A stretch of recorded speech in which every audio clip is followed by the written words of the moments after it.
Hola, buenas. Estamos en el segundo programa de Extreme Magazine y primero agradecerle a La Machacona que nos hace el patrocinio del programa. Y hoy tenemos un invitado que es Pachi Cañamero, que viene a colaborar con el programa y estará aquí pues cuando Óscar no pueda o simplemente cuando a él le apetezca estar por aquí. Buenas, Bueno, Pachi, ¿qué tal? buenas tardes.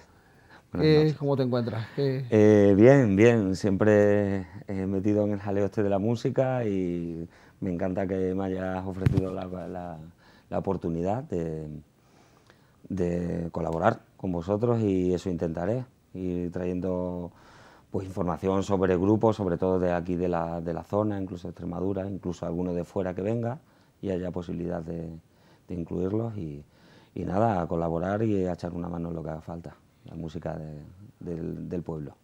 Pues infórmanos un poquito de cómo está el panorama ahora, que yo ahora acabo de llegar, llevo 3 meses aquí, como sabes que he vuelto de Londres después de 17 años y estoy un poco desconectado de lo que es la música. La verdad es que el panorama, para como en general está todo, la música siempre, como nunca ha estado excesivamente bien valorada, pues los músicos siguen haciendo cosas y sigue habiendo grupos y se sigue moviendo el asunto, aunque parezca que no, pero sigue habiendo mucha gente sacando discos, mucha gente tocando en directo como puede, gente tocando fuera y gente colaborando con muchos otros artistas de la región y de fuera. Y entonces yo creo que poco a poco pues podremos ir presentando pues los proyectos que ya hay, los que llevan mucho tiempo y algunos nuevos que están saliendo aquí en la ciudad y me imagino y en los pueblos de alrededor, incluso en Extremadura y demás. Hoy empezaremos también con que estuvimos en la presentación del videoclip de Disturmenta. Sí, estuvimos que gran banda de heavy metal cacereño, que el que más y el que menos recordamos ya de hace muchos años, creo que en 97 sacaron su primer CD, que ya entonces la banda era una burrada de formación, y el tiempo lo ha demostrado, ¿no?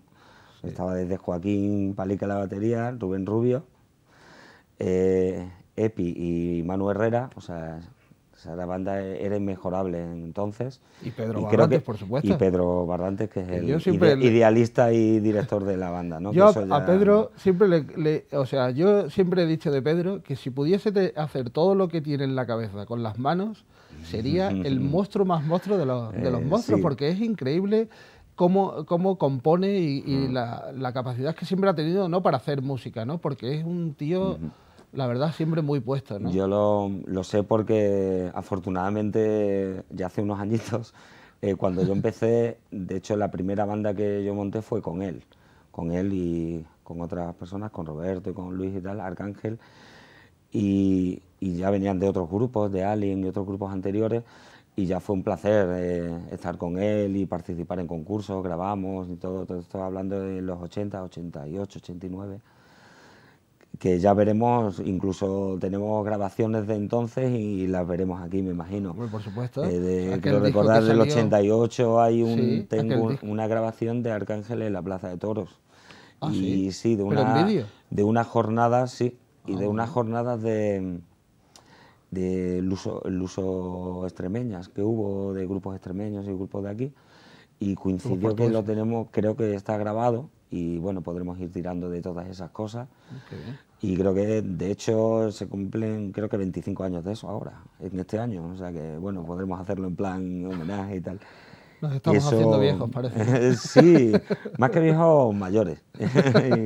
y espero que con Yo es que creía que hablabas de aquel disco. ¿Te acuerdas de aquel disco que salió de la Junta de Extremadura? Sí, que era, fue el 89, era con Masada, ¿no? Con La el grupo Masada. cara era Arcángel y la cara B era Sí, Masada, el y eran concurso que 3 se temas hizo de en cada Internet. uno, ¿no? Cuando la Junta de Extremadura, incluso, fue una época que apoyaban bastante, como claro, eran los 80, todavía estaba todo. Si ya se había movido en España, en Extremadura se empezaba a mover, ¿no? Porque ahí siempre llega todo un poquito más tarde, ¿no? Solo sabemos eso. Y había concursos, y además por un lado era concurso heavy, por otro lado de pop, y había premios, te daban la oportunidad de grabar, y después, bueno, una cosa que ya se diluyó un poquito así, ¿no? En plan. Pero bueno, ahora lo que sí hay más material de grupos y mucha más gente haciendo música, es la ventaja que hay. Y la comunicación te permite moverte por lados que antes no se podían, claro. Claro, ahora está también el factor internet, que es bastante Eso importante. ahora mismo ¿no? es Claro. fundamental. O sea, ahora mismo incluso puedes tener un proyecto musical con alguien sin vivir en la misma ciudad que él. O sea, así de Sí, claro. claro, Entonces pasando. eso ya es enorme. Después ya el asunto de ensayar, el asunto de girar y todo eso ya es más complicado, pero lo que es hacer música, puedes hacer música con alguien que esté en Japón, en Estados Unidos, sin moverte de tu casa. Así nos salen los niños que salen ahora, ¿no? Claro, que aprenden a tocar la guitarra, claro, con Iggy Mastil o Steve claro, Ray. que no saben hablar todavía y ya tocan la guitarra como Santana y no como Manolo, como Carlos. No como nosotros, ¿no? Que teníamos que estar siempre pendientes del mejor músico, ¿no? Para ver qué podía sacar. Claro, ahora lo tienen todo a mano. La verdad es que quien no quiera ahora es porque no quiere. O sea, incluso alguien que diga, ay, pues yo querría tocar la guitarra o querría tocar la batería, le tienes que dar un botoncito en internet, y hay miles de personas que te dicen, tienes que empezar por aquí, tienes que hacer esto y esto. Claro. Entonces ya está un poco más. Pero claro, es como todo, hay que tener voluntad, no hay otra. Y entonces vamos a ver si colaboramos un poquito aquí con el programa, y hay algunas cositas que ya están previstas, de que vamos a intentar traeros, incluso algún directo acústico que se pueda hacer. Sí, hay algo muy curioso, ¿no? De vuestro guitarrista en Bag of Brain, ¿no? Hay varias cosas. Estamos lo que hemos hablado de Instrumental, que hablaremos ahora más extendidamente de ello. Y, por ejemplo, está a punto de presentarse el disco de Carlos Macías, que ha hecho con Abraham Benítez, que es un disco muy. Carlos Macías es el cantante de Bag of Brain. Un disco muy personal, un disco muy a piano-voz, o sea, es otro. No es el rock duro como lo entendemos, es un disco más personal, más tranquilito, con muchas colaboraciones de muchos buenos grupos, muchos buenos músicos extremeños. Ya entraremos en él más detenidamente, y ese es con Abraham Benítez también. Y ya uniendo a Abraham Benítez, también vendrá, queremos que venga, con otra formación que hay actualmente aquí, que la componen él, con Jesús Dorado y Javi, no me acuerdo ahora mismo el apellido, que son Three Little Pigs, que los 3 cerditos, y que hacen una formación acústica de versiones de clásicos, pero no la típica versión de. Por ejemplo, por ponerte un ejemplo, si tocan una de Dire Straits no te van a tocar la típica del videoclip, te van a tocar otra canción igual de buena o más que, o sea, sí, claro. Sí. Y entonces son cositas que queremos ir enseñando, y hay muchas más cosas que intentaremos ir explicando a la gente de lo que se está moviendo aquí en Cáceres. Muy bien. Una cosa que quiero reseñar es que la sintonía con la que empieza el programa es una banda mítica de lo que fue el rock y el heavy metal en Cáceres, y es Valiant 10. Valiant 10 fue la banda que nos influyó a todos, a mí, a Pachi, por supuesto, ¿no? George con la batería, ¿no? Y José Regodón, por supuesto, y su hermano Diego, que luego estuvo en Santa, y Mario, que es el guitarrista de jazz que tenemos aquí, un gran guitarrista. Y bueno, pues solo reseñar eso porque creo que es importante, ¿no? Y creo que es una banda que, por supuesto, hizo mucho por el rock en esta ciudad, y que nos influyó a todos, ¿no? A Pachi también, por supuesto. Sí, claro. Bueno, de hecho, yo mis primeros conciertos, cuando no podías ir solo a los conciertos, tenía que acompañar a algún familiar, algún primo mayor, y fue de los primeros grupos que vi aquí en Cáceres y fue sorprendente, ¿no? Porque ya te hacían canciones de las que tú escuchabas en discos que conocías y ya eso ya te atraía mucho y después ya los conoces personalmente, ya aprendes incluso ir a verlos a ellos a los ensayos y tal. Y intentaremos también rescatar alguna cosita de Valium 10. Sí, por Que supuesto. hay algo grabado en vídeo de alguna actuación de ellos en la cárcel. Hace mucho Eso lo tiempo. tienes tú, ¿no? Hay que rescatarlo. Creo que está localizado e intentaremos hablar con ellos también para ver si se Hombre, puede poner yo, y todo eso. yo por supuesto he pedido permiso Por supuesto, no. a José Regodón para poner Mujer Hechicera, que era uno de sus temas, claro. Que después hicimos con Superstición. Que luego hizo Superstición, es verdad, es verdad. Pues todo eso intentaremos irlo repasando y viendo a ver qué podemos ir sacando ahí del baúl de los recuerdos y tirar para adelante con esto, a ver qué tal. Ahora, si me permitís, voy a hacer lo que es un repaso a los conciertos que hace La Machacona, que es mi sponsor, como ya he dicho antes, y está moviendo cositas que están muy interesantes. Por ejemplo, hace nada estuvieron Serpa, que era el bajista de Barón Rojo, y Julio Castejón, el cantante de Asfalto, y fue un concierto increíble. Pasamos una velada impresionante. Tú no pudiste No ir, pude ¿no? Asistir, pero fue impresionante buena... porque nos tocaron temas de Asfalto, temas de Barón Rojo, luego temas de los Beatles, de todo, incluso de Módulos, de Miguel Ríos. Una velada en acústico increíble y con todo el mundo cantando. Es una pena que hubiese poca asistencia. Bueno, poca asistencia, estaríamos como 40 o 50 personas, pero la verdad es que una cosa tan increíble yo creo que merece más el apoyo de la gente, ¿no? Y un tío como David, que está haciendo cosas aquí en Cáceres, la verdad es que pienso que habría que apoyarle.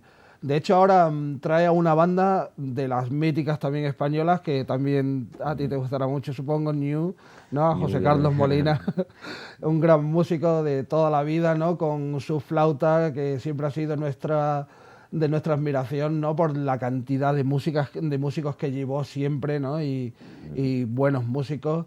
Y que era un poco el Richie Blackmore de España, ¿no? Que cogía la banda, la volvía a formar, luego se cansaba de ella y... Era un criadero de músicos, ¿no? Sí, pero siempre con unos músicos impresionantes, ¿no? Siempre escogiendo, siempre la banda como que siempre iba mejor, ¿no? Siempre buscaba el mejor guitarrista de aquí, la mejor batería de allá, ¿no? Siempre... Sí, incluso musicalmente se iba adaptando un poquito a... Sí, a los tiempos también, ¿no? Sí, a lo que iba surgiendo, sí. Sí. Sin perder su toque clásico.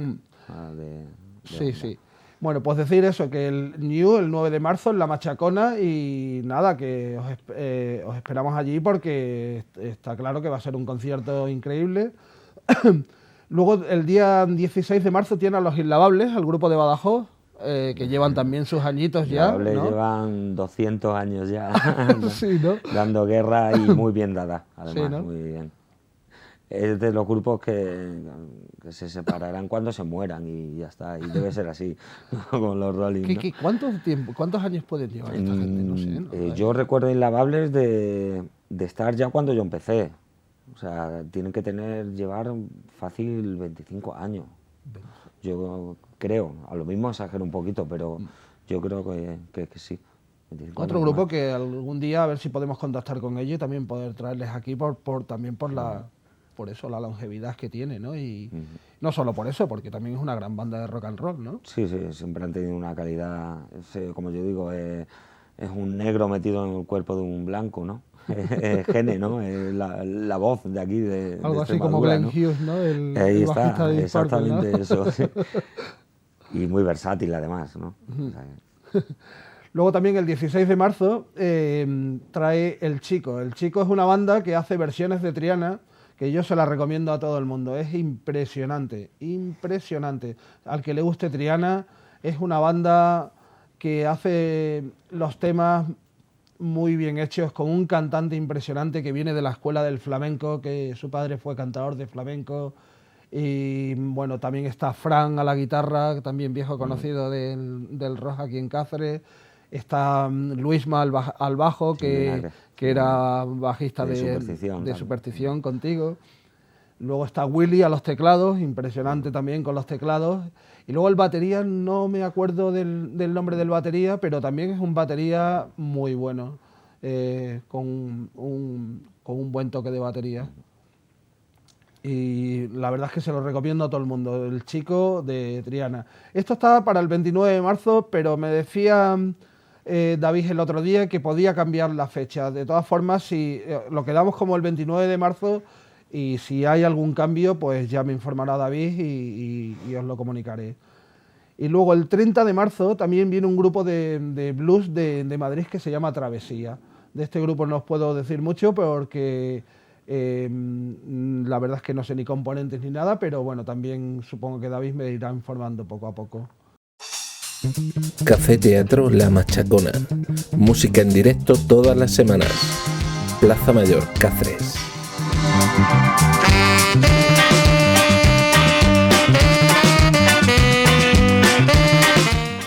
Desde siempre, La Machacona. Bueno, pues aquí estamos otra vez con lo que fue la presentación del nuevo disco de Disturmental, que se llama Malditos, y lo que fue su videoclip, que se llama Loco, y es el grupo de un amigo nuestro, de mío y de Pachi, que es Pedro Barrantes, que bueno, pues estuvo con Pachi en una banda que se llamaba Arcángel, y nada, estuvimos allí a la presentación y a la rueda de prensa. ¿Qué te pareció un poco lo que fue aquella rueda de prensa? Siempre es bueno recuperar una gran banda de heavy en este caso, y después de tanto tiempo, ¿no? Porque su primer trabajo lo hicieron en el 97, 97. Sí. Tuvieron una maqueta y después previamente el CD, el primer trabajo, y ahora presentan este Malditos, y en principio lo presentan en formato digital para que la gente se lo pueda bajar de internet y tal, y presentan el videoclip, que es una producción de ellos mismos, de Miki Gázquez y de Pedro Luis Barrantes, y la verdad es que para los medios y todo lo que hay, yo creo que ha salido un trabajo magnífico, vamos.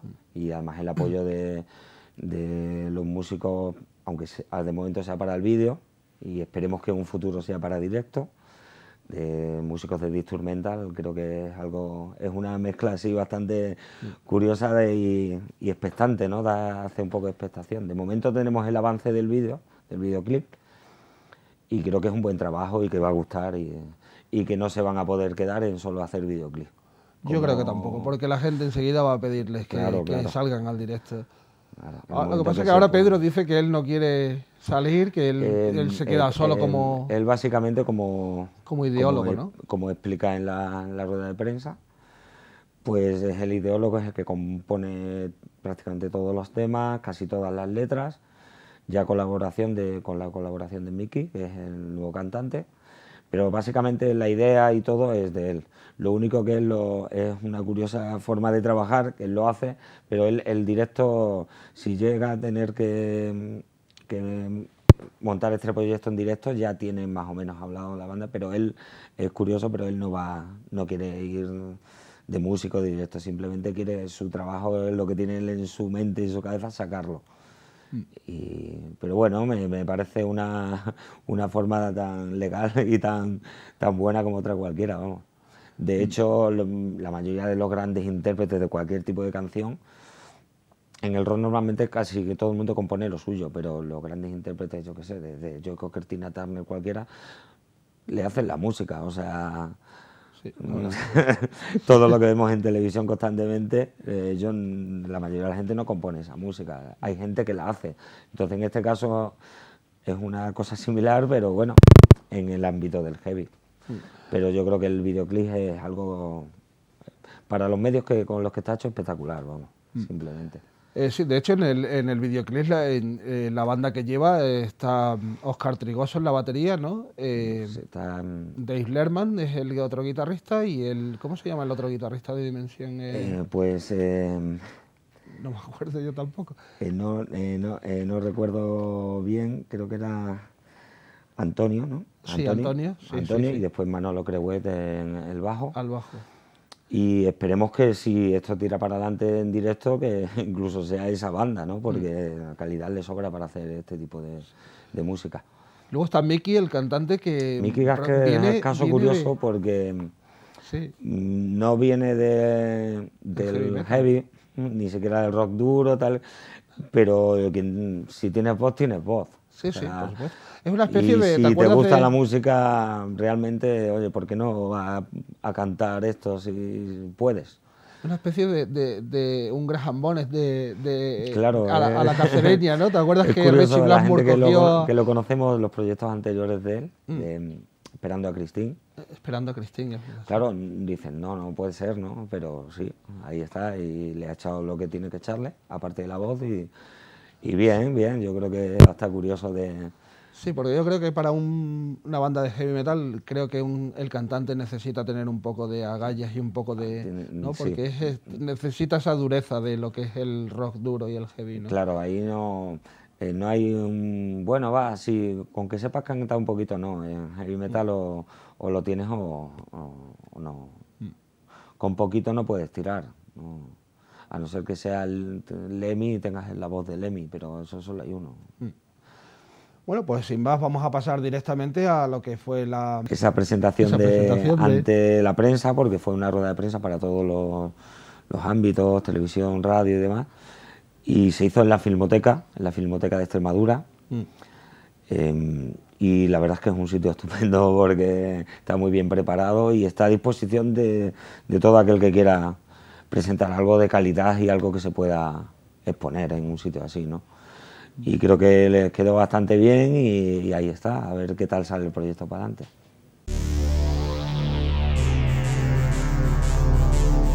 Bueno, hoy hemos venido a hablar de Disturmental, una banda que lleva como 10 años desaparecida. En realidad, más que desaparecida, yo diría que en letargo, trabajando ahí en la sombra, y después de 5 años de pesadez, desde el punto de vista positivo, de Pedro Barrantes, que es el creador y el ideólogo, el compositor de Disturmental, pidiéndome que por favor que colaborara cantando en el proyecto, pues bueno, acepté. La verdad es que es increíble, para mí ha sido... Bueno, yo vengo del pop, vengo del pop y del rock suave, por decirlo de alguna manera, y para mí ha sido increíble participar en este proyecto. Nunca pensé que podía llegar a cantar heavy metal, la verdad. Ahora veréis, supongo que es una cosa extraña, ¿no? Ver a un chico que empezó en una banda que en su momento más o menos fue conocida en lo que es la zona de Extremadura, como fue Esperando a Christine, que cantaba pop y más bien un poco, que algunos llaman despectivamente pastelero, ¿no? Y ahora de repente irse al extremo opuesto, ¿no? Y bueno, pues fue una experiencia para mí gratificante y muy especial. Tuvimos un año grabando la voz porque, bueno, no teníamos prisa por hacerlo y fue un poco a base de martillo y de meternos en el estudio, Pedro y yo le dije, porque en principio como no sabía muy bien qué iba a pasar, yo le dije que por favor que lo hiciéramos juntos y que él me fuera indicando. Entonces pues fue un trabajo un poco más largo de lo normal porque había que repetir, me tenía que explicar un poco cómo lo veía él y al final pues ha salido una cosa magnífica, por lo menos desde mi punto de vista. En cuanto a Disturmental, poco hay que decir, ya el que lo conoce sabe de qué va, y solo decir que lo que es lo nuevo es un poco más extenso que el anterior. El anterior había muchos temas de relleno, porque también íbamos con un poco de prisa y esta vez 10 años dan para mucho, pero no quiere decir que en los 10 haya tardado 10 años en hacerse. Lo que pasa es que ha habido un paréntesis entre medias por cuestiones personales y de otro tipo que, bueno, ahí se quedaron. Y ya, pues bueno, lo hemos retomado, la filosofía sigue siendo la misma, sigue siendo heavy metal, no es otra cosa, y aunque sigue siendo así, tampoco no juega con lo típico de del heavy las estructuras son diferentes, utilizamos a veces otro tipo de medidas, pero en lo básico, en lo fundamental es heavy metal. Y las letras, pues bueno, la temática de instrumental pues sigue la huella de la anterior. Son temas relacionados con la guerra, las injusticias, pero aunque sigue siendo heavy metal y típico del heavy, nosotros lo enfocamos de una manera distinta. La manera típica de al que lo conoce de instrumental.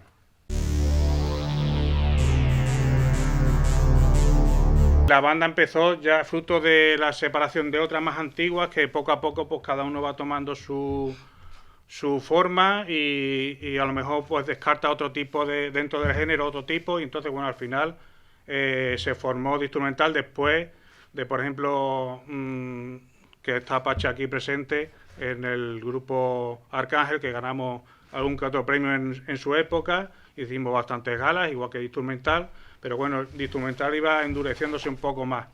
El tema de baladas no se toca prácticamente y es todo pues de tipo social. De instrumental pues es como una palabra de que se juntan dos palabras, disturbio y mental, disturbios de la mente. Ahí entra pues todo el tema de locura y todo lo que tiene que ver con los pensamientos trastocados de las personas. Sí.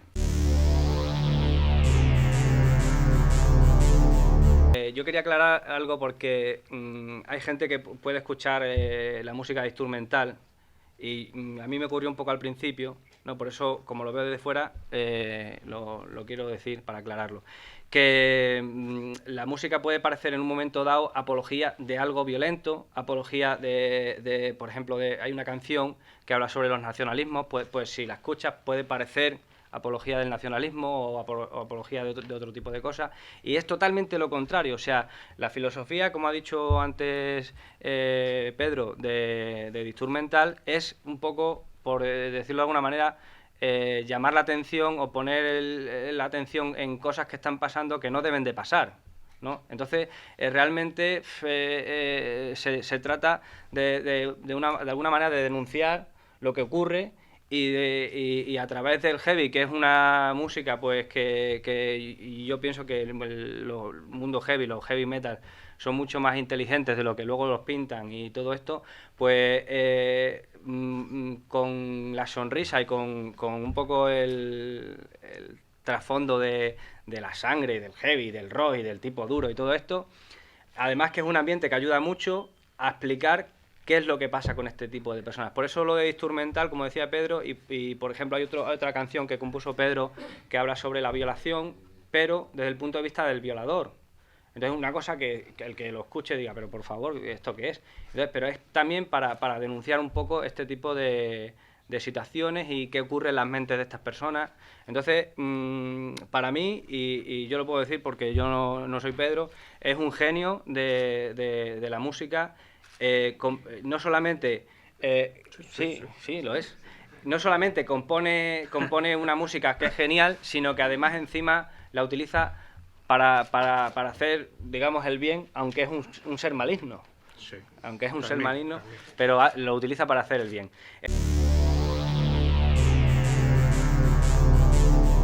Otra de las filosofías de instrumental es que no hay banda. O sea, realmente instrumental es Pedro y en segundo en línea sería yo, ¿no?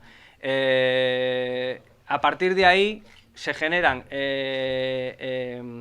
interacciones con músicos de muy alta gama, por decirlo de alguna manera, y bandas estupendas que colaboran con nosotros, y en el caso de que tuviéramos que tocar en directo, o en el caso de, como es lo que hoy se presenta hoy, que es el videoclip de Loco, pues colaboran con nosotros. En este caso, pues como digo, Óscar Trigoso y bueno, Epi ha estado en la primera formación de instrumental y como no lo podíamos dejar sin aparecer de alguna manera en este nuevo camino de instrumental. Él aparece en el vídeo como loco o como víctima, luego ya veremos lo del vídeo. No podíamos despedirnos de él sin pegarle una paliza y por eso lo hemos hecho así. Entonces, eso por un lado. Y por otro lado, que no me quiero extender mucho, pero quería explicar que nosotros no vamos a dar conciertos. ¿vale? Entonces, la gente que piense que Instrumental vuelve para dar conciertos, para estar otra vez en la calle, lamentándolo mucho, no lo vamos a hacer. De momento. No quiere decir que no lo vayamos a hacer nunca, sino de momento en el dossier hemos pasado unas cifras que se ha reducido la venta de discos, no sé qué, no cuantito, en los últimos años de un 70%, es increíble. O sea, la música, hoy el que se dedica a la música, ya pasaba hace años, ¿no? Pero bueno, hoy el que se dedica a la música, incluso profesionales que son medio conocidos, pues no viven de ello, ¿vale? Es lamentable la situación y entonces esa es la filosofía. La banda, brevemente, es como si fuera un dúo, ¿vale? Es Pedro Barrante y Miki Gasque, cantante, y yo soy cantante y coproductor de la banda, y Pedro Barrante es productor y creador y ideólogo de la banda, ¿vale? Y por otra parte, ahí se unen músicos de muy buen nivel y bandas de muy buen nivel que apoyan a Instrumental, nada más. O sea, es simplemente Pedro Barrantes y yo, y luego pues todo músico que venga del mundo del heavy o que quiera participar dentro del mundo del heavy, que crea que puede hacerlo con Instrumental, pues nosotros lo estudiamos, lo valoramos y nada.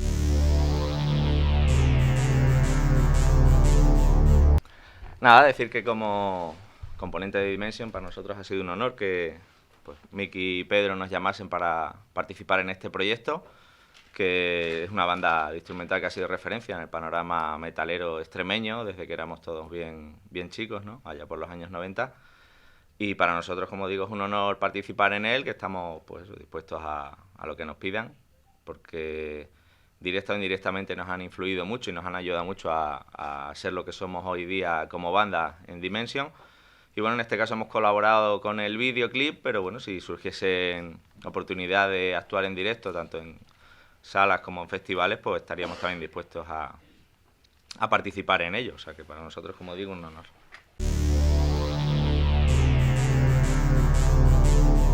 Hay buena salud en Extremadura, el problema es que no hay salas para este tipo de música aquí para poder tocar, entonces pues se acaban marchitando, ¿no? Te hartas de ensayar en el local de ensayo para luego no poder mostrar tu música. Si no muestras tu música en directo también es más complicado venderla, o sea, es la pescadilla que se muerde la cola y al final no logras ni siquiera poder sacar para pagar pues las guitarras, el alquiler del local o la grabación, ¿no? Entonces es un problema que tenemos aquí en Extremadura, que yo creo que es casi en todo el panorama nacional, no se valora este tipo de música, ni tanto en por las salas en directo, ni en la radio tampoco se les hace mucho caso, ni siquiera en los festivales.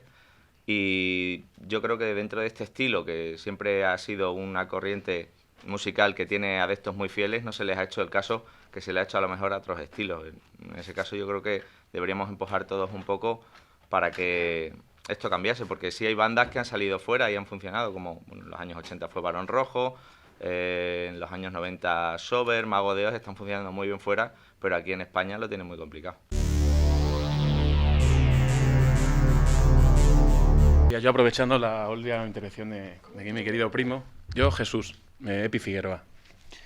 Porque el heavy metal en España es una cosa que está mal vista porque denuncia cosas, ¿no? Y en España todavía tenemos muchas cosas de la época del franquismo que parece que está mal hablar de la iglesia, de la política, de los periodistas, incluso muchas veces. Y el heavy metal siempre, el heavy y el rock, ¿no? De que se pase tampoco hay. Pero siempre ha sido una música que denuncia cosas con las que deberíamos prestar atención y parece que todavía sigue siendo incómodo. Y por eso no nos dan muchas veces la oportunidad de ofrecer eso, una opinión de muchos que se dedican no solamente a entretener, que también lo hacemos, sino a poner en la paleta de los medios una opinión que creo que pertenece al pueblo, ¿no? Y en cuanto a la intervención del vídeo... Sí, que él es actor en el vídeo, hace de víctima o de loco, no sé. Yo no sé tampoco, no sé. Sale muy mal parado. Salgo mal parado. Dejé Instrumental y se conoce que se querían vengar de mí y bueno, ahí ahora lo veréis cómo aprovechan el momento, ¿no? No sé qué deciros del vídeo, para mí fue una sorpresa. La música, cuando yo dejé la banda hace 14, 15 años, estaba básicamente desarrollada. Siempre ha tenido una lucha personal por poderlo llevar adelante, ha tratado de colaborar con unos, con otros, buscando, y cuando ha llegado Miki, pues le ha dado el empuje necesario. Y para mí es un regalo, ¿no? El que pueda sacar ese proyecto adelante, porque le echó mucho tiempo. Yo cuando dejé la banda, lo primero que me llamó la atención es que me mostró el disco de lo que iba a hacer la siguiente. Entonces, es una persona que para mí fue un regalo trabajar con él, no solamente a nivel musical, sino en lo personal. Yo estuve en los inicios. En los inicios, claro, él me ofreció trabajar con él, vi el potencial que tiene, que yo no es ni consciente él del potencial que tiene como músico, como artista y como letrista, ¿no? Y yo básicamente creo que lo que fue un apoyo a base de animarle a hacer las cosas. Sí es cierto que mi criterio le ayudaba, pero el producto siempre fue cosa de él. Fue el 90% del trabajo siempre lo ha hecho él. Él componía, él grababa las guitarras, cuando los que grabábamos algo para él siempre nos corregía las cosas, nos dirigía. Tienen las cosas muy, muy claras en su cabeza. Y siempre ha sido un regalo porque nos ha sacado lo mejor de todos, ¿no? Yo cuando empecé a tocar, empecé mayor, con la desconfianza que uno cuando empieza mayor, y el hecho de exigirme tanto, porque se pensaba que yo era el guitarrista del universo, pues exigirme tanto me llevó a poder conseguir lo que él quería, ¿no? El ser un buen guitarrista. Y los inicios, pues, como él ha contado antes, él venía de una trayectoria de muchas bandas, pero siempre tuvo muy claro el concepto que quería sacar. Y es lo que ha trabajado, aunque haya hecho otros proyectos, ha estado produciendo para otros grupos o grabando, siempre ha tenido el concepto ese claro. Y espero que haya un tercer disco, que es lo que siempre le insisto. El sonido, indudablemente, con el tiempo el material es mejor y la calidad es mejor, ¿sabes? Pero lo que sí es el sonido del grupo sí sigue siendo prácticamente igual, quizá menos complicado, porque antes había muchos cambios de ritmo, ahora quizá menos y es más directo. Pero básicamente la filosofía es la misma.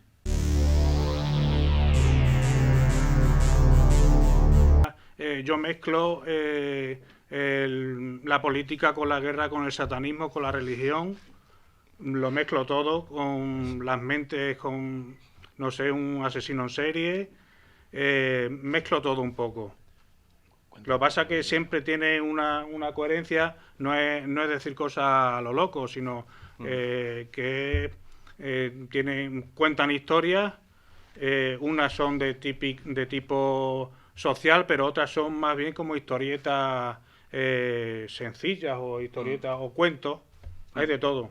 El vídeo de Loco, yo me inspiré mucho en aquel personaje de aquí de Cáceres que le llamaban el Zapatones, creo, que tenía multitud de zapatones porque los zapatos tenían más suelas Sí, yo no sé cómo hacía el hombre. Cartones, cuerdas. Y sí, tenía unos zapatos especiales hechos a la medida por él mismo, y iba con un saco y tenía una pinta. Si recordáis el cuarto disco de Led Zeppelin, que sale un viejo con algo parecido, teníamos aquí en el nuestro propio, y sobre eso trata la letra que va el vídeo. Lo que yo te lo he... Lo que pasa que, bueno, con trata sobre él y sobre lo que él piensa y de lo que nosotros vemos sobre ese personaje.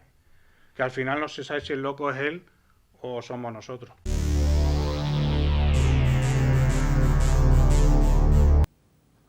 Bueno, y ahora vamos a pasar a la segunda parte del programa, que es la parte cultural y donde hemos tenido a un dibujante de cómics que se llama Pedro Camello y ya estuvo aquí en los estudios de Antena Cáceres.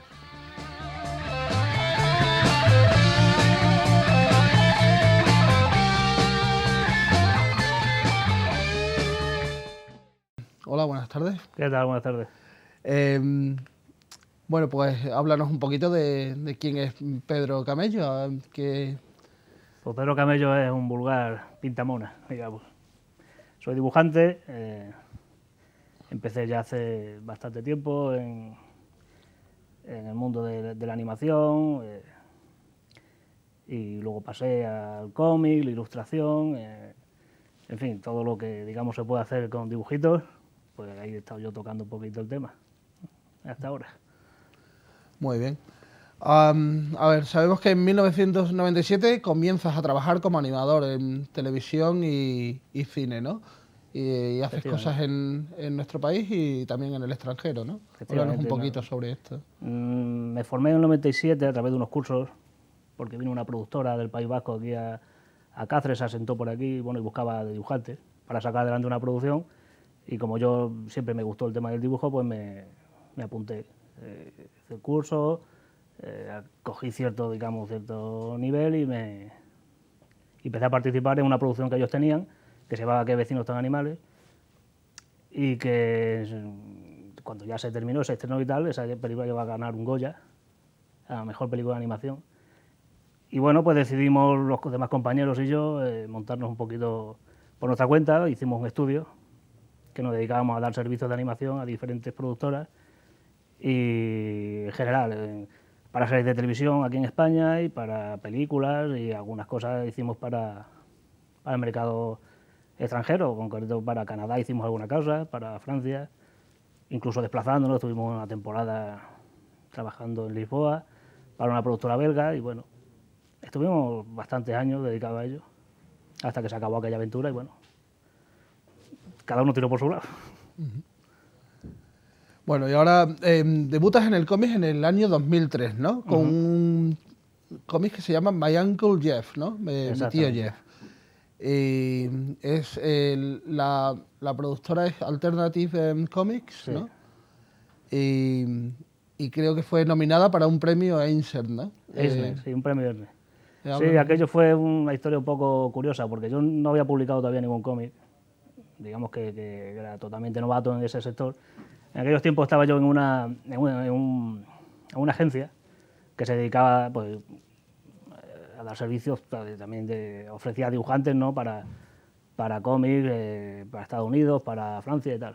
Y a mí me ofrecieron hacer ese, que en principio iba a ser un cómic muy normalito, muy de... En fin, sin mayor trascendencia, ¿no? Y yo lo acepté precisamente porque quería rodar un poquito y coger experiencia y hacer que sonara un poquito mi nombre. Y bueno, pues lo hice, lo cobré y me olvidé un poquito del tema. Y luego, por sorpresa, nos enteramos de que lo habían nominado a ese cómic a un premio Eisner, que es un premio en Estados Unidos bastante importante, o en el panorama incluso internacional, muy conocido. Siempre lo ponen como si fuera el equivalente de los Oscars, un poquito con menos glamour, pero bueno, a nivel, digamos, en el pequeñito mundo del cómic puede ser algo parecido. Sí, pero vamos, que es un Sí, un premio muy, importante, muy reconocido, sí. Y a mí me quedó muy, muy sorprendido, porque digo, bueno, es el primer cómic que hago. No creo que esté bien, ¿no? Pero bueno, algo verían. Y fue nominado, no lo ganó, pero bueno, sonó. No, hombre, talento tienes, a eso hay que ver los dibujos que tienes aquí para... Bueno, eso lo hago ahora, pero en 2003 que no era tan... Bueno, pues al mismo tiempo también salen 3 números, ¿no? de una edición que se llama A Sort of Coming. Exactamente. No, A Sort of Homecoming, perdón. Exactamente. Y es también en Estados Unidos, ¿no? Sí, fue la siguiente. Al acabar My Uncle Jeff, me ofrecieron esta otra miniserie con el mismo guionista y todo igual, porque como el otro había funcionado también, pues se siguió un poquito la dinámica, digamos. Y fueron 3 números y nada, pues fueron apareciendo sucesivamente y ahí, digamos, acabé un poquito mi contacto con el mundo del cómic americano, porque bueno, era un trabajo bien, no se cobraba demasiado, digamos, y bueno, era una temática que no me llamaba demasiado la atención, pero bueno, fue una bonita experiencia. Vale. Y luego en España también se publica una trilogía de temática fantástica, ¿no? Que se llama Treyes, ¿no? Y creo que tienes algo Sí. aquí, ¿no? Efectivamente, pues son, digamos, son 2 números, era una trilogía, y estos son los 2 primeros números que aparecieron. Fue lo primero que publiqué aquí en España. Fue, digamos, aproximadamente por la misma época que esos cómics que hemos hablado anteriormente. Y bueno, yo tenía ganas de publicar algo aquí, sobre todo con una temática un poquito más fantástica, digamos, más creativa también, porque lo otro era muy, muy cotidiano, se ceñía todo mucho a la realidad. Y esto era un poco, te da un poco más de inventiva, ¿no? De libertad a la hora de crear. Y bueno, pues... ¿De qué trata así lo que es la historia? Pues es una cosa un poco, una ucronía, digamos, un mundo alternativo, digamos, donde al caer el Imperio Romano, el que se queda con el poder político es el Papa. Y lo utiliza, pues digamos, no para el bien, precisamente. Una especie como de dictadura teocrática. Y hay una serie de señores que se rebelan contra eso. Nace una niña que, digamos, es la segunda venida de Cristo, que lo que va a hacer va a acabar con el poder de ese tirano. Y bueno, todas las aventuras son como intentar eliminar a esa niña, bueno, un poco, digamos, lo de siempre, pero con esa nota un poquito más curiosa, digamos, ¿no? de que Cristo tiene que matar. Para era curioso, sí. Luego esto consigue el premio al mejor dibujo en las fue Comics de fue Madrid, una nominación ¿no? también. O sea, mi historia con las nominaciones. No me terminan de rematar, ¿no? Pero bueno, sí, lo nominaron al premio a mejor dibujante en el Salón del Cómic de Madrid. Y bueno, como te digo, se quedó en nominación también. Vale. Y luego también tienes un tomo unitario de relatos que se llama Guido el Negro, ¿no? El Negro, efectivamente. Eso ya es una cosa más, ya lo hago como autor completo. Sí, ahí eres tú el autor y el dibujante, ¿no? O sea, haces tú el guión y también haces todos los dibujos, Todo ¿no? lo anterior lo había hecho ya trabajando para guionistas. Sí. Yo hacía mis aportaciones también, creativas, añadía alguna cosita de mi cosecha o tal. Pero aquí ya era todo mío. Era un personaje que yo tenía desde hace mucho tiempo, incluso desde crío, que siempre ha ido evolucionando, digamos, conmigo, y yo iba haciendo mis relatitos, mis cositas, y cuando ya tuve un volumen, digamos, respetable, pues lo presenté al editor y digo, mira, ¿te interesa? Pues sí. Pues hicimos el número aquel y salió y nada, y funcionó bastante. Hoy en día todavía incluso veo alguna reseña por ahí en internet de vez en cuando, o sea que todavía hay alguien que se acuerda de aquel cómic. Se trataba de un aventurero, un tipo que vaga por los bosques por ahí en la Edad Media, un tipo bastante poco recomendable, no era muy sociable y era un poco violento, digamos, la historia, un poco cañera. A lo Conan, ¿no? A lo Conan más bruto incluso, quizás, porque era una persona muy poco moral, digamos. No se ceñía a las reglas, digamos, morales establecidas. Y bueno, eso era lo que llamaba un poco la atención a la gente, sí. De hecho, algunos me preguntaban si lo podían comprar para sus hijos y yo decía, pues mira, mejor no, léetelo tú primero. Muy bien. Bueno, pues luego para Libre Producciones también realizas en el 2009 la adaptación del relato del Sabio Mundo, ¿no? El Sabio Mudo, sí. Que luego también se hace un cortometraje sobre esto, ¿no? Eso fue un experimento muy curioso, porque a mí me ofrecieron me dieron un guión que ellos tenían para hacer un cortometraje, digamos, en el futuro. No sabían cuándo lo iban a hacer. Y querían tener previamente un storyboard para ellos hacerse una idea y tal. Y lo que hicimos fue, mira, yo voy a hacer un cómic con este guión. Una vez terminado, a ellos les gustó el enfoque y tal, y lo que decidieron fue editarlo como cómic al mismo tiempo que se vendía el cortometraje en un DVD, se vendían las dos cosas, las dos versiones, digamos. Pero fue previo al cortometraje y bueno, ellos lo utilizaban durante el rodaje. Yo estuve allí como asesor porque el protagonista del cortometraje era un viejo que era dibujante también. Y entonces yo estuve un poquito trabajando allí como asesor con ellos y utilizaron durante todo el rodaje el cómic como si fuera un storyboard. Todos miembros del equipo tenían un ejemplar y ellos veían, ahora toca esta secuencia, pues se remitían al cómic. Fue una especie de trabajo muy, muy curioso porque fue como una simbiosis entre dos medios que son parecidos, pero en realidad la forma de trabajar es completamente diferente, pero se vio que se complementaban perfectamente y que era muy útil, digamos, para ellos tener visualizado, previsualizado en un cómic lo que iban a rodar y sus ideas plasmadas, en fin. Yo creo que fue muy curioso aquella. Luego en el corto se mezcla el dibujo con lo que es la imagen o es simplemente imagen. No, ellos lo utilizaban como referencia para los planos. Bueno, por aquí viene tal secuencia, este primer plano, bueno, pues lo hacía lo más próximo a lo que yo había hecho en cómic. Luego sí utilizaban muchos dibujos de ese cómic para los títulos de crédito, que aparecían dibujos por aquí y por allí, y algún dibujo ponían de fondo, porque como el protagonista era dibujante en teoría, bueno, pues los dibujos que salían eran míos, ¿no? Y muchos de ellos del cómic. Muy bien, muy interesante. Luego también en Málaga haces una interpretación de capítulos del Quijote, ¿no? De un capítulo muy concreto. ¿Eh? De un capítulo muy concreto, porque en Málaga, en Vélez, Málaga, se menciona una vez en el Quijote, en un capítulo. Muy bien. Entonces ellos querían la adaptación de ese capítulo.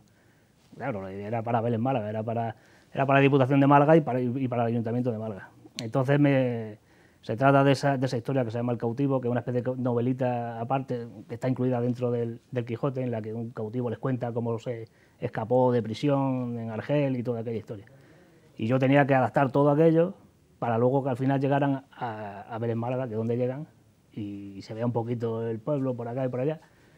Y bueno, fue muy curioso, porque la verdad es que trabajar siempre con un material tan clásico, digamos, da un poco de respeto, ¿no? Porque dice, bueno, Claro, es uno de los libros más importantes de la literatura española, claro. y mundial incluso. Y claro, yo tenía que hacer algunas... Es una adaptación, porque no puede ser literal, por supuesto. Y tenía que hacer alguna transición, tenía que incluso algún pequeño diálogo ponerlo yo de mi cosecha y adaptarlo y darle un toque, digamos, quijotesco, ¿no? Y que suene un poquito, que no desmerezca el resto de diálogos y tal. Y bueno, fue divertido porque nunca había hecho una cosa así. Y funcionó bien. Allí hicieron una tirada de 11.000 ejemplares, bastante potente, y a ellos quedaron muy contentos, así que me imagino que les gustó. Suena un poco difícil, de hecho, ¿no? Porque la parte esa de la que hablas, de adaptar diálogos incluso, ¿no? Sí, claro. Para que no sonara, claro, no puedes hacer una viñeta en la que el Quijote dice una frase que aparece en el Quijote y la siguiente que tienes que poner tú de tu cosecha para enlazar con otra, no va a sonar como un diálogo moderno, ¿no? No puedes entonar. Entonces tú tienes que estar un poquito trabajando con ese tono, con ese aire, y que esté un poquito, no a la altura, claro, porque a la altura no va a estar, pero que no desentone, que ya es mucho. Y bueno, pues yo creo que no funcionó mal del todo. Quedaron contentos, vamos. Bueno, y ahora ya vamos a hablar también del nuevo, ¿no? Que se llama La Cruz Negra, La Frontera, ¿no? Y el guionista se llama Gol. Bueno, Gol es su apodo, digamos. Se llama Miguel, todo el mundo le llamamos Gol. Y bueno, él es el que ha hecho sus labores de guionista y yo he sido el dibujante. Digamos que este es un proyecto que entre los dos estuvimos un año entero pariendo, porque queríamos hacer un cómic clásico, lo más clásico posible, de aventura, el típico TVO que leíamos de críos, ¿no? En la biblioteca, o de Blueberry o de Capitán Trueno o algo de eso. Pero lo queríamos hacer con una técnica un poco más moderna, digamos, incluso con referencias históricas más reales, trabajando la documentación a tope. Y bueno, decidimos hacer un cómic sobre dos caballeros de la Orden de Alcántara, porque íbamos a hacerlo en principio también de los caballeros templarios, pero como todo el mundo hace cosas de los templarios, digo, ¿por qué no vamos a hacer nosotros algo de la Orden de Alcántara, que es más local, digamos, y la damos un poquito a conocer, o por lo menos que se mueva en un entorno más familiar para nosotros?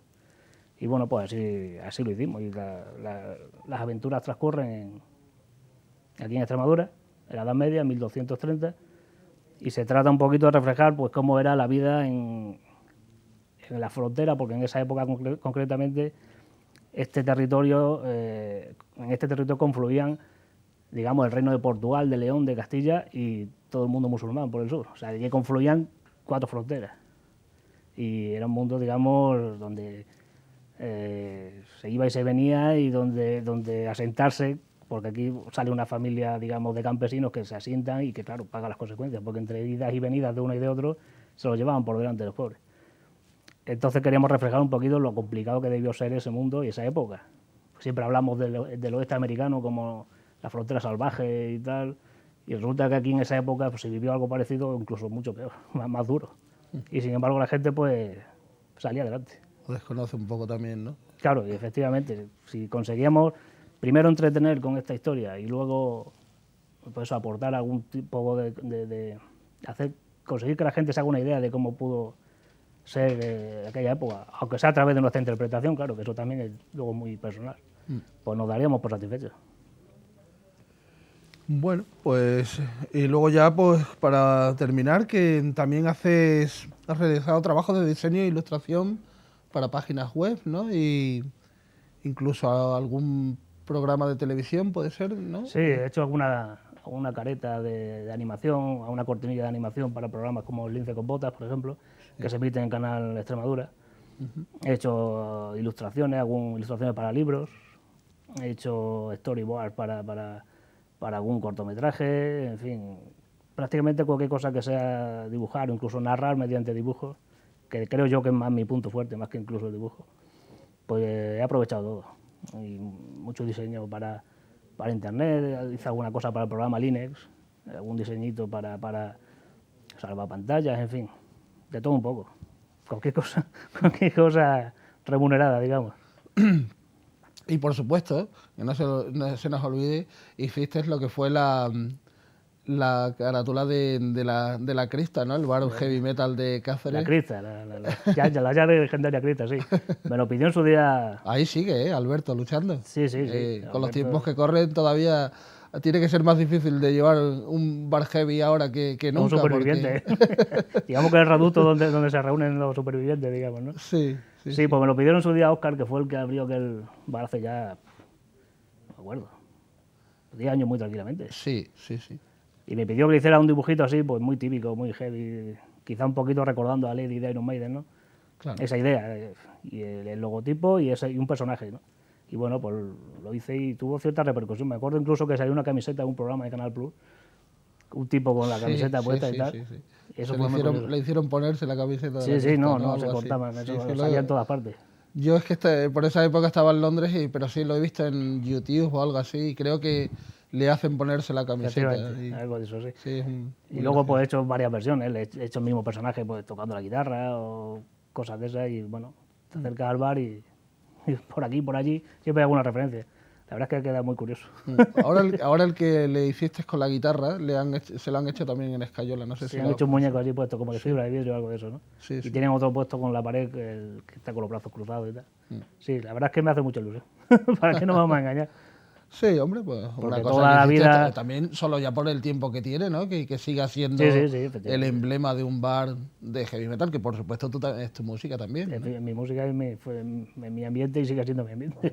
Y de vez en cuando por allí me paso y lo disfruto. Y me gusta ver, ya te digo, porque yo me crié con ese ambiente también, con que si Lady de Iron Maiden, que si las portadas de tal disco, que si las portadas del otro. Y ahora, hombre, modestamente, pero bueno. Eso también influye claro. en tu dibujo y en tu... Por supuesto que sí. Además, ten en cuenta que el heavy metal, digamos, tenía esa doble vertiente, ¿no? La música potente y luego esa faceta visual que a través de la portada del disco te llamaba mucho, ¿no? Era quizás la primera toma de contacto. El heavy metal hizo mucho por la ilustración en los años 80 y 90. Sí, no, de hecho hay muchas portadas de la época. Legendarias muchas. Yo recuerdo, por ejemplo, la portada de Nazareth, del grupo escocés Nazareth, con aquellos dos gladiadores luchando, ¿no? ¿De quién era esa...? Pues no sé, no te puedo decir. Me acuerdo bien de quién era, pero era uno de los grandes de la época. Pero es que eran todos, desde Saxon, Iron Maiden, por supuesto, Blind Guardian, todos apostaban por la ilustración. Y ya te digo que lo primero que veía era eso. Luego ya lo relacionabas con el sonido, ¿no? Pero sí, por supuesto que tiene algo que ver, claro. Ahora hay una banda también de Almendralejo que se llama Seratán y tienen un autor muy bueno también para las portadas. Pues no lo conozco, tengo que verlo. Vendrá dentro de poco al programa también y trataremos de saber quién es, porque la verdad es que he visto un par de portadas y son increíbles. Ya digo que forma parte como de una especie de tradición del mundo heavy, digamos, la música y la portada. Luego es que nosotros también tuvimos la suerte de tener el disco, ¿no? Que no es lo mismo que ahora, ¿no? Que tienes el CD y bueno, es una cosa pequeñita, pero aquello de ver aquellas portadas, ¿no? Tan grandes, ¿no? Es que hoy en día se busca más el icono, digamos, una imagen que se vea rápido y tal, un pequeño diseñito, cualquier cosa, porque es un espacio tan pequeño que cualquier cosa sirve, ¿no? Algo que llame atención, tal. Pero como tú dices, la superficie se podía apostar por un dibujo muy trabajado, muy currado y una ilustración pura y dura, con muchísimo detalle. Y tú estabas escuchando el disco y estabas viendo cada detalle de la portada, ¿no? Era un poquito esa pequeña cultura, quizás aporta mucho, claro, para luego todo este mundillo. Bueno, pues nada, que sepas que aquí estamos para cuando quieras, cualquier cosa que edites, cualquier cosa que salga de tu mano, siempre puedes venir a visitarnos, estás en contacto conmigo por Facebook o cambiamos los teléfonos o lo que sea luego y siempre tenme al tanto porque esta es tu casa y puedes venir cuando quieras, Pedro. Pues te lo agradezco muchísimo. ¿Vale? ya seguiremos dando guerra. Venga, pues muchas gracias. Gracias a ti.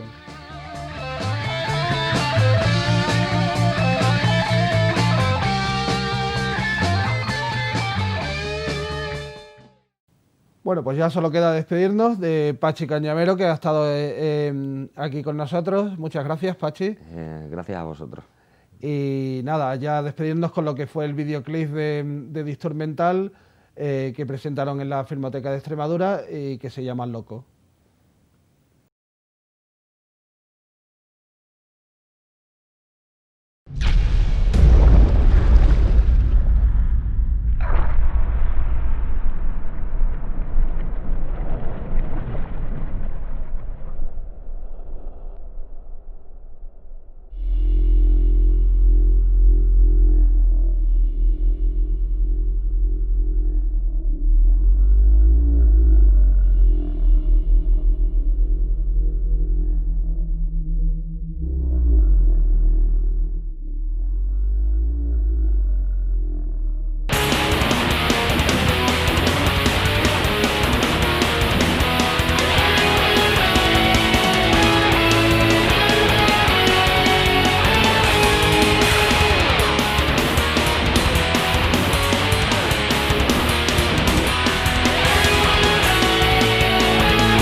En mundos que nunca imaginé.